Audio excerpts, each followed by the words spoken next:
nggak tahu dari mana itu asalnya kan. Nah terus si pembeli si A ini bayar lewat transfer melalui e-wallet misalnya. Kalau e-wallet itu kan berarti nggak tahu kan ini apa sih identitasnya juga gitu. Nah dalam kasus seperti ini yang online gitu ya bentuknya ini kira-kira masuk ke dalam bentuk penadahan atau bukan gitu.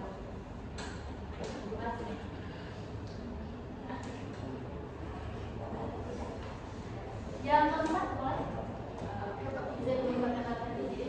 Nama saya Nazar Binti dari kelompok FM 12. Jadi saya mau bertanya, ketika seseorang itu menyimpan atau menyembunyikan barang hasil tindak kejahatan, tetapi tidak dengan maksud untuk mendapat keuntungan dari jual beli barang tersebut, melainkan hanya sekedar membantu pelaku saja, apakah dapat dikenakan pidana penadahan atau lebih tepatnya sebagai pembantu dari kejahatan? Oke, terima kasih. Tadi Pak, namanya siapa? Nanda.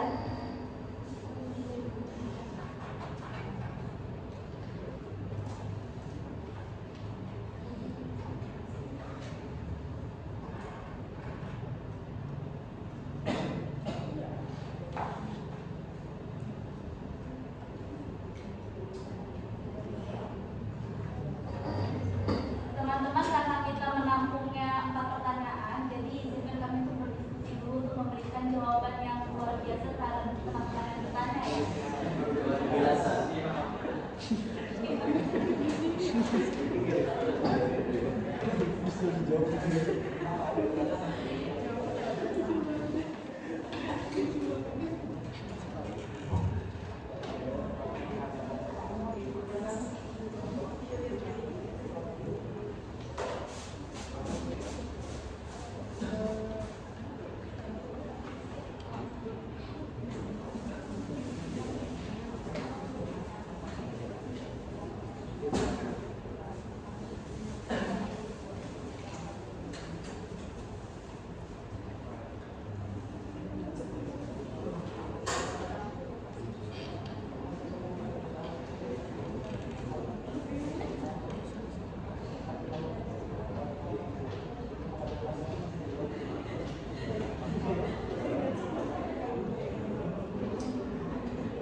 yang pertama dari Fadel bisa dijawab oleh rekan saya Dava. Untuk Dava dipersilakan.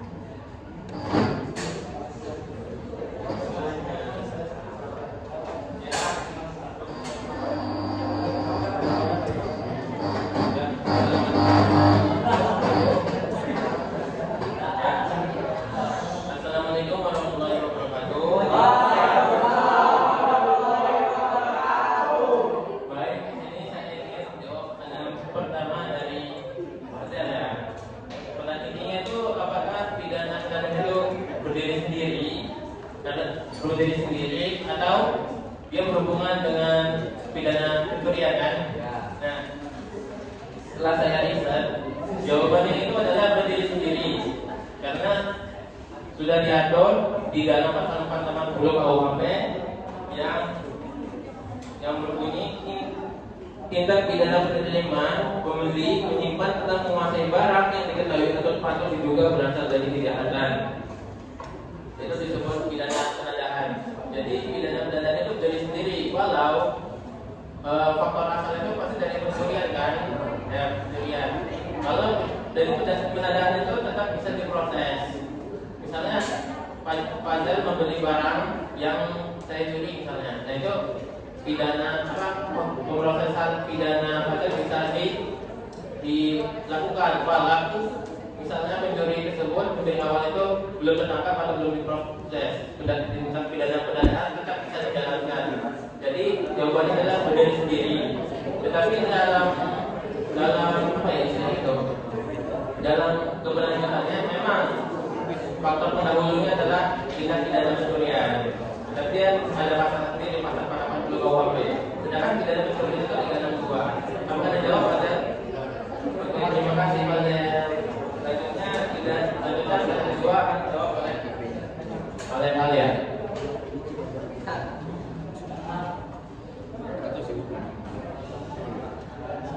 Tadi untuk ada yang pertanyaan kedua terkait bagaimana sih cara tahu orang itu berbohong atau terkait barang itu pengadaan atau bukan. Jadi polisi itu atau penyelidik lah bahasanya atau penyidik ya, itu tuh apa sih, tidak menilai hanya dari pengakuan 3 tahun, tetapi melihat kondisi objektif barang atau uangnya, kayak asal usul jelas atau tidaknya, harga wajar atau enggak wajarnya, atau terlalu murah, atau ada cara transaksi yang mencurigakan, atau ada hubungannya dengan pelaku atau tidak. Jadi yang untuk orang yang lagi kita tuduh ini dia bilangnya nggak tahu, itu wajib dituduh karena kalau misalkan dari yang aku sebutin tadi dia ada kaitannya dengan itu, dia harus tetap dijadikan tersangka penadahan. Nah, jadi walaupun pelakunya bilang tidak tahu, kalau secara logika seharusnya dia tahu, berarti dia tetap dianggap penadahan. Dia nggak boleh nggak tahu. Karena kan namanya dia bakal diinterogasi. Dia nggak mungkin jawab nggak tahu. Kamu beli barang itu tidak tahu. Kenapa dia bisa jual dari barang itu? Benar nggak kalau secara logika? Tapi kan tetap ada yang bilang dia murni tidak tahu, tapi tetap harus dibuktikan dengan harga barang gitu ya. Iya. Kalau misalkan barangnya dia agak masuk spesial, itu kan ada sertifikat tuh. Kalau misalkan barang dia kayak yang nggak ada sertifikatnya, biasanya kita dilihat dari cara transaksinya dia bagaimana, apakah ada yang curigakan, atau harganya bagaimana, terlalu murah atau gimana, kayak gitu. Sudah puas? Siapa mau Naula. Masih Iya. Untuk pertanyaan ketiga akan dijawab oleh rekan saya pertama, Faris.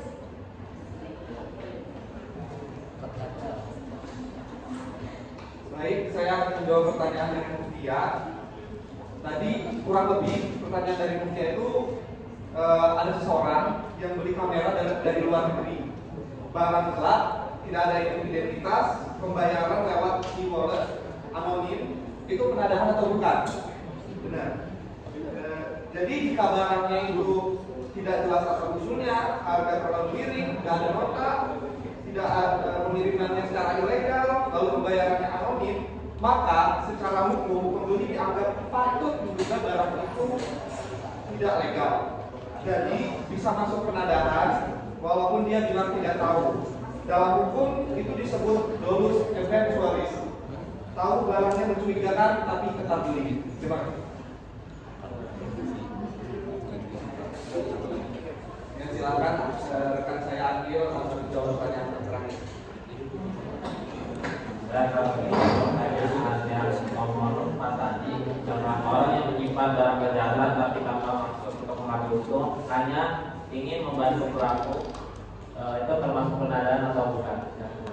Itu tentunya bukan termasuk penadaan. Pertama, tidak memenuhi unsur-unsurnya, tentunya dia maksudnya turut